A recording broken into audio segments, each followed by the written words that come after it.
Oke, Assalamualaikum warahmatullahi wabarakatuh. Ketemu lagi. Saat ini saya akan menjelaskan mengenai sediaan suspensi.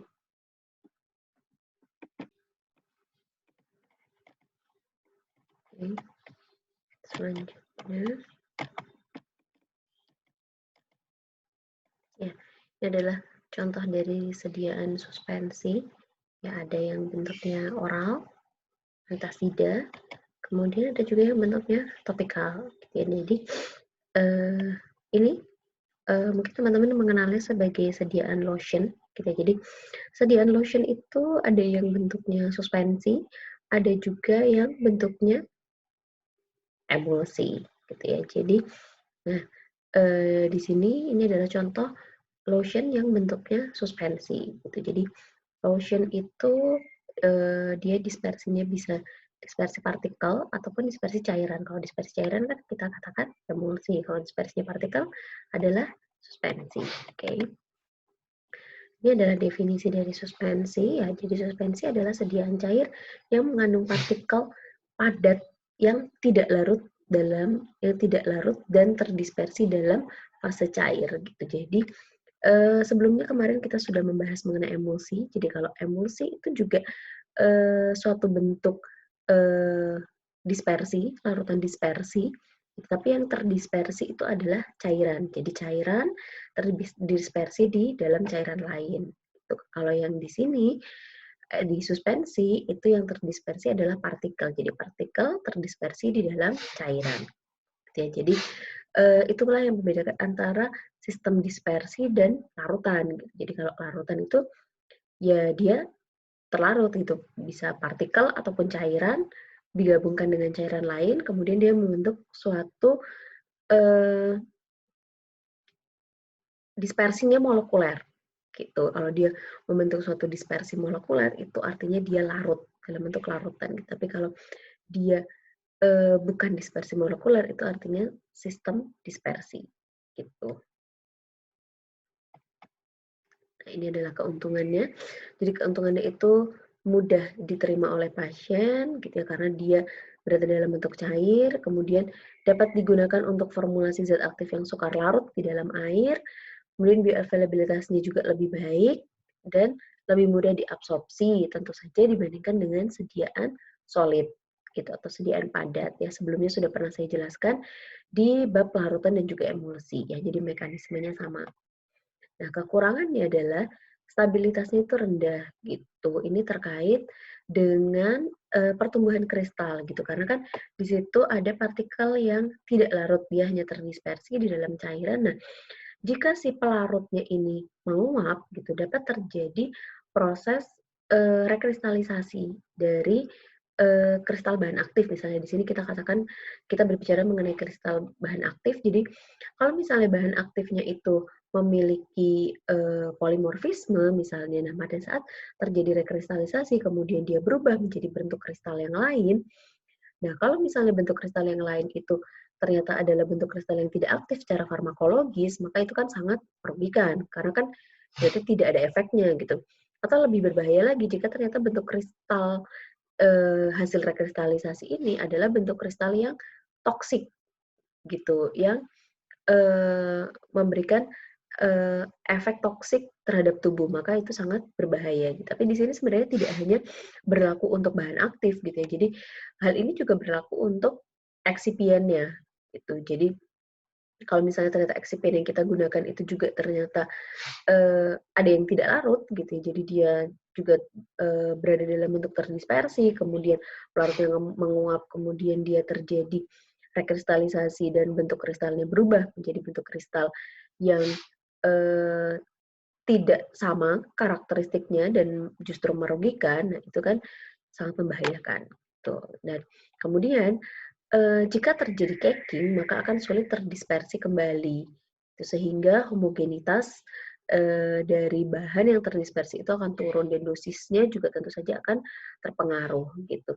Kemudian alirannya ini kan biasanya kan kental ya suspensi. Nah, itu menyebabkan dia agak sulit untuk dituang gitu. Jadi biasanya agak nempel-nempel gitu. Nah, hal ini juga berpengaruh terhadap ketepatan dosis. Selain itu, selain karena viskositasnya, ketepatan dosis ini juga dipengaruhi oleh pengaruh pengadukan. Karena untuk sediaan suspensi ini biasanya penggunaannya itu kan harus dikocok terlebih dahulu. Nah, pengocokan itu kan dilakukan oleh pengguna, ya dilakukan oleh pasien gitu. Nah, pengadukan atau pengocokan yang berbeda-beda atau tidak homogen itu akan mengakibatkan dosis obatnya menjadi beragam, tidak merata.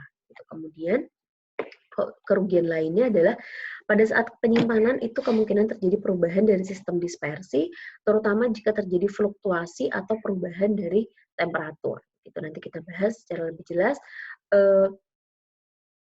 apa kekurangan atau ketidakstabilan apa saja sih yang dapat terjadi pada sediaan suspensi. Nah, ini tadi sudah kita bahas ya poin selanjutnya bahwa sediaan suspensi itu harus dikocok terlebih dahulu untuk memperoleh dosis yang tepat gitu ya yang diinginkan. Penggolongan suspensi menurut Farmakope Indonesia itu ada suspensi. Jadi penggolongannya Farmakope Indonesia itu adalah berdasarkan rute pemberian. Jadi ada suspensi oral, topikal, otik, dan juga optalmik. Oke.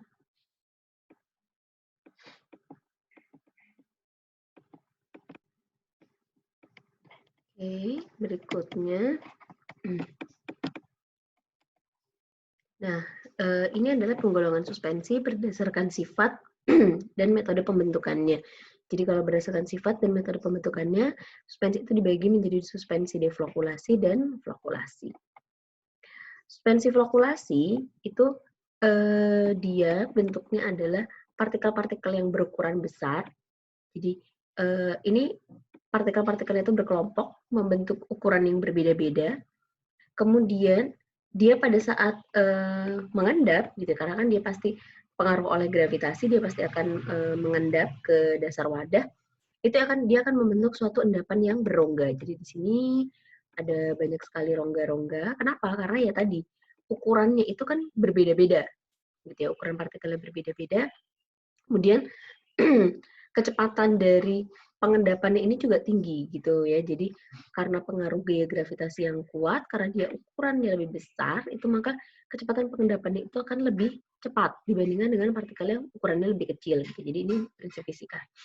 Kemudian sebaliknya, kalau suspensi deflokulasi itu partikelnya itu adalah partikel-partikel yang memisah satu sama lain. Jadi tidak berkelompok, tapi dia merupakan unit tersendiri. Kemudian dia pada saat mengendap itu dia akan membentuk suatu endapan yang padat gitu ya, yang kompak gitu. Akibatnya dapat terjadi suatu caking. Nah, ini adalah penjelasannya mengenai suspensi deflokulasi. Jadi, partikel merupakan unit tersendiri, kemudian kecepatan sedimentasinya itu mungkin memang lambat ya, karena kan dia ukuran partikelnya kecil gitu ya. Tapi kalau dia sudah mengendap, itu endapannya itu akan cepat menjadi kompak. Jadi proses pengendapannya memang lama, tapi kalau dia sudah mengendap, itu akan sulit untuk diredispersikan kembali. Kemudian keunggulannya, sistem ini dapat menampilkan dosis yang relatif homogen pada waktu yang lama karena kecepatan sedimentasinya itu lambat. Jadi selama dia belum mengendap, selama dia belum membentuk suatu endapan, maka sistem ini masih dapat dikatakan homogen. Ya, jadi dia mungkin akan bertahan cukup lama, pokoknya sampai dia belum mengendap. Tapi kalau udah mengendap, maka homogenitasnya itu akan turun gitu, karena kan dia sudah membentuk suatu endapan yang kompak. Ya, kekurangannya tentu saja apabila sudah menjadi endapan yang kompak, maka akan sulit diredispersi kembali, gitu ya. Kemudian sistem deflokulasi ini salah satu caranya untuk mencegah terjadinya sedimentasi, jadi agak semakin memperlambat proses sedimentasinya itu, gitu ya, karena kalau sudah terjadi sedimentasi kan udah tidak dapat digunakan lagi si suspensinya ini. Maka untuk semakin memperlambat sedimentasi, kita dapat mencegahnya dengan menambahkan viskositas gitu. Tetapi peningkatan viskositas ini juga justru malah bisa merugikan. Kenapa? Karena kalau misalnya dia mungkin memang lebih memperlambat, tetapi pada saat dia sudah mengendap, itu dia akan jadi semakin sulit diredispersi kembali. gitu, karena ya viskositasnya kan lebih tinggi gitu ya. Jadi yang sebelumnya yang cair saja sulit diredispersi kembali gitu ya, ditambah viskositasnya tinggi akan jauh lebih sulit diredispersi kembali gitu ya. Jadi dan kemudian kita juga mungkin ini butuh studi lebih lanjut untuk menjamin bahwa dia akan tetap homogen selama waktu paronya gitu ya. Jadi diharapkan bahwa dia itu selama tes tengahnya itu dia masih belum mengendap gitu ya, diharapkan dia masih berada dalam bentuk yang homogen, ya, sistem yang homogen. Nah, ini penjelasan mengenai suspensi flokulasi. Jadi suspensi di dalam suspensi ini partikel itu terbentuk suatu agregat. Jadi partikelnya itu membentuk suatu agregat.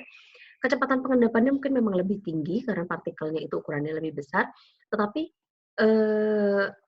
jika sudah terbentuk suatu endapan, itu dia endapan yang terbentuk adalah endapan yang longgar, tidak kompak, sehingga mudah didispersikan kembali gitu karena sesama partikelnya itu tidak terikat kuat satu sama lain. Nah, cairan supernatannya ini mungkin akan sulit sekali bening gitu ya karena kan dia kecepatan pengendapannya tinggi. Tetapi keunggulannya adalah dia mudah didispersi kembali, kemudian stabilitasnya juga lebih terjaga ya karena dia udah didispersikan kembali gitu ya. Kemudian kekurangannya ini berkaitan dengan pengocokan sih karena kan dia itu cepat sekali mengendap gitu, maka setiap penggunaan itu harus dipastikan dia dikocok dengan homogen gitu ya, pengocokannya itu sama setiap kali akan digunakan gitu sehingga dispersinya itu dapat merata sehingga dosisnya pun menjadi akurat gitu karena kalau pengocokannya itu berbeda-beda gitu ya misalnya si A ngocoknya itu 2 kali gitu, si B ngocoknya 3 kali dengan kekuatan berapa, nah itu sangat mempengaruhi pendispersian dari si partikelnya, di mana itu akan sangat mempengaruhi dosis dari sediaan tersebut gitu. Nah, sistem flokulasi ini dapat dikendalikan dengan kombinasi ukuran partikel, kemudian penggunaan elektrolit untuk mengontrol potensial zeta. Nah, nanti apa hubungannya potensial zeta dengan suspensi gitu ya.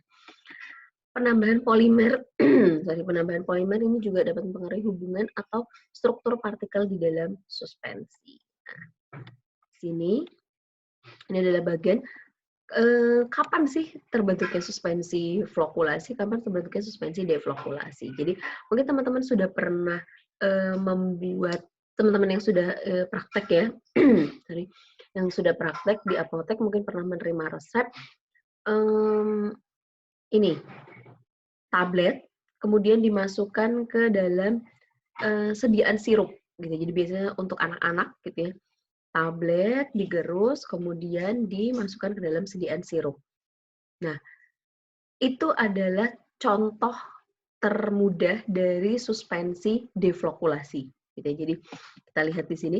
Jadi suspensi deflokulasi itu adalah adanya partikel baik ditambah wetting agent maupun tidak, gitu ya. Kemudian didispersikan di dalam suatu medium, mediumnya adalah air. Kemudian dia menjadi terinkorporasi di dalam struktur pembawanya, itu adalah air, maka dia menjadi suatu suspensi deflokulasi. Gitu. Itu adalah contoh yang tadi ya. Jadi resep tablet puyer dimasukkan ke dalam sirup, gitu ya, dimasukkan ke dalam larutan sirup. Itu adalah contoh suspensi deflokulasi baik menggunakan wetting agent maupun tanpa menggunakan wetting agent sebenarnya di sini. Nah, suspensi flokulasi itu adalah jika kita menambahkan floculating agent. Jadi jika di sini kita menambahkan floculating agent, gitu ya, maka dia akan terbentuk suspensi yang flokulasi. Ya, jadi jika kita menambahkan floculating agent, maka dia akan membentuk suatu suspensi flokulasi. Ya, jadi jika kita menambahkan suatu floculating agent, maka dia akan menjadi suspensi yang terflokulasi. Nah, floculating agent itu apa?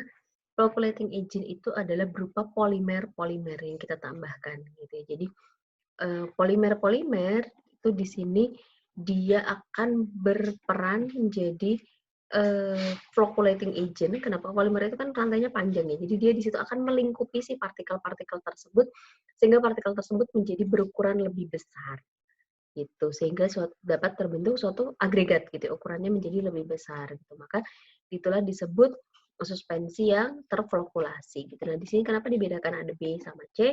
Nah, yang di sini itu yang B itu tanpa diinkorporasikan dalam struktur pembawa gitu. Jadi di sini sebenarnya ada tambahan lagi, jadi struktur pembawa seperti misalnya misel dan sebagainya gitu. Tetapi kalau kita tanpa menggunakan itu juga tetap dikatakan suspensi flokulasi. Nah, yang di deflokulasi itu sebenarnya tetap tanpa diinkorporasikan ke dalam uh, pembawa yang terstruktur atau structure vehicle, ini juga tetap dikatakan sebagai suspensi deflokulasi. Tuh. Ini adalah komponen-komponen dalam suspensi. Oke, persyaratan formula suspensi adalah ukuran partikelnya harus seragam, karena kalau tidak, ukuran partikelnya harus seragam, tetapi di sini sebenarnya untuk suspensi suspensi flokulasi, ukuran partikel itu tidak benar-benar harus seragam, karena kan nanti kan dia pasti akan terbentuk vlog-vlog dengan ukuran yang berbeda, kemudian diharapkan itu tidak terlalu mudah mengendap, gitu ya, dapat didispersikan kembali gitu ya. Kalaupun mudah mengendap itu mudah didispersikan kembali. Viskositasnya itu menunjang untuk redispersi partikel ya, tadi kita bahas. Jadi viskositasnya itu harus dia cukup viskos, cukup kental, tetapi tidak boleh terlalu kental. Kalau terlalu kental itu akan menyulitkan kita pada saat proses pendispersian lagi gitu ya. Kemudian stabil secara kimia dan fisika, ini terkait dengan usia guna sediaan dan penampilan sediaan tentu saja harus baik. Nah, apa-apa saja yang harus diperhatikan di sini adalah kecepatan dari sedimentasi, kemudian pembasahan, dan interaksi antara partikel dan perilaku partikel. Jadi, sini harus kita perhatikan adalah mengenai kecepatan sedimentasi, kemudian mengenai pembasahan dari si partikel tersebut, ya. Kemudian interaksi antara partikel, kemudian perilaku partikel di dalam sediaan tersebut. Nah, kecepatan sedimentasi itu dijelaskan oleh hukum Stokes, ya, sama seperti di suspensi kemarin, gitu ya. Jadi, di sini row 1 itu adalah perbedaan bobot jenis pada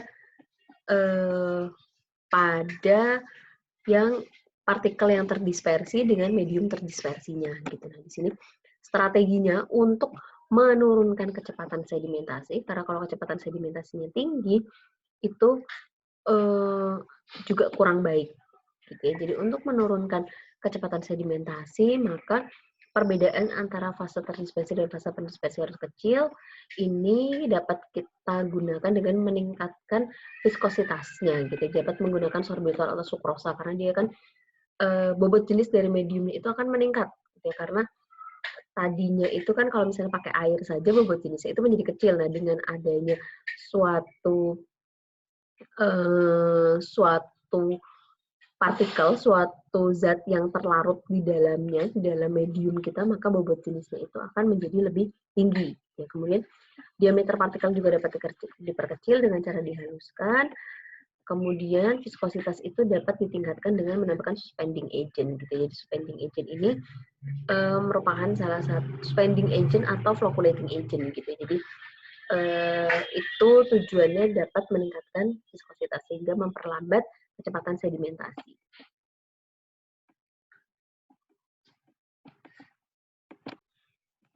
Nah, oke, kenapa sih kita harus memperlambat kecepatan sedimentasi gitu? Karena kalau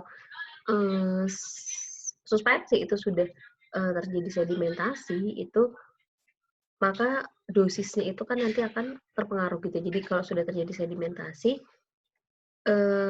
dikhawatirkan pada saat didispersikan kembali gitu, pada saat dikocok kembali, itu tidak semuanya terdispersi gitu. Nah, itu kan akibatnya akan mempengaruhi dosis gitu. Jadi tadi kan pada suspensi flokulasi itu kan memang kecepatan sedimentasinya itu jauh lebih cepat gitu ya. Tetapi kita juga tidak ingin dia terlalu cepat. Kenapa? Karena kalau misalnya dia terlalu cepat gitu ya, nanti dosisnya itu kan sangat bergantung dengan pengocokan gitu. Dan nanti dikhawatirkan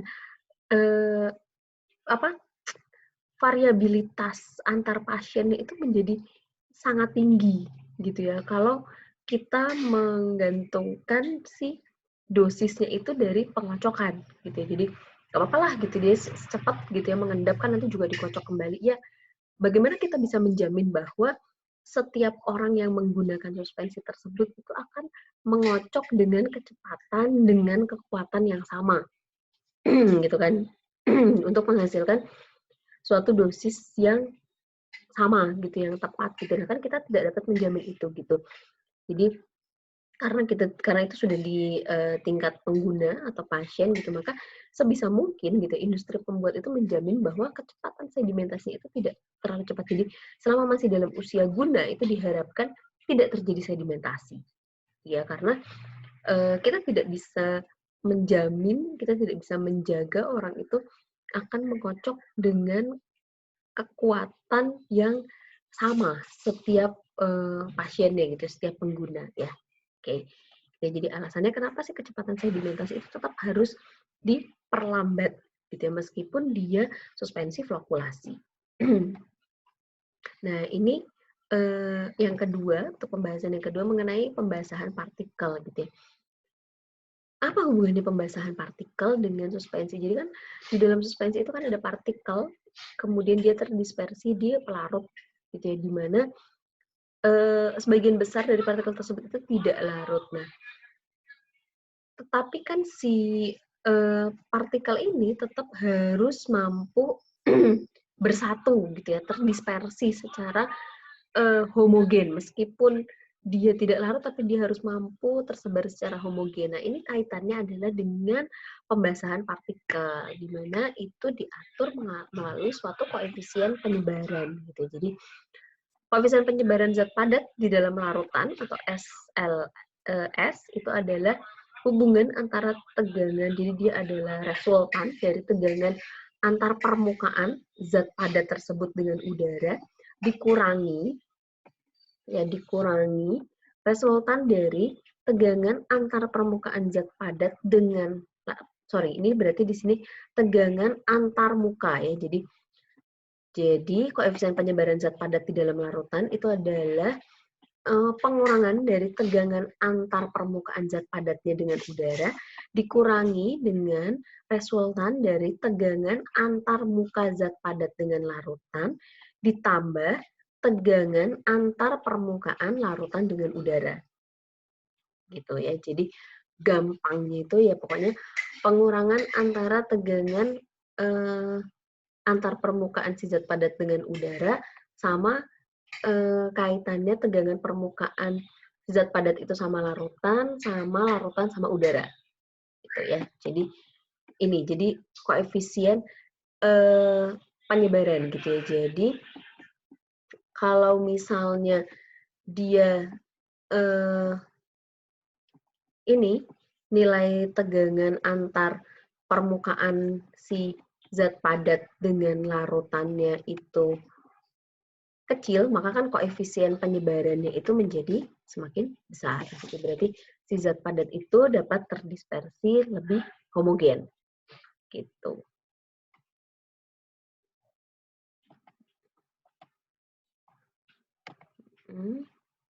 Ya, nah ini juga ada hubungannya dengan sudut kontak gitu ya. Jadi, nah di sini adalah YS itu adalah tegangan permukaan zat padat. Itu sama dengan tadi tegangan antar permukaan zat padat atau cair ditambah tegangan permukaan si larutan dengan cos theta. Jadi cos theta itu apa? Ini adalah sudut yang terbentuk antara si partikel dengan si larutan. Gitu. Nah, dia akan terjadi pembasahan yang sempurna, si partikel tersebut akan terbasahi sempurna jika cos theta-nya ini adalah 1.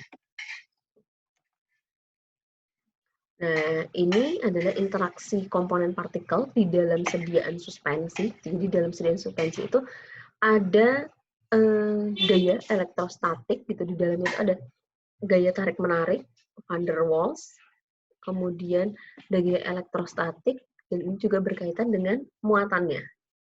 Tuh. Ya. Oke. Nah, interaksi antara komponen partikel itu jadi energi totalnya itu adalah gabungan antara gaya tolak menolak antar partikel dengan gaya tarik menarik antar partikel gitu. Jadi interaksi totalnya itu merupakan penjumlahan dari total gaya tolak menolak ditambah dengan total gaya tarik menarik.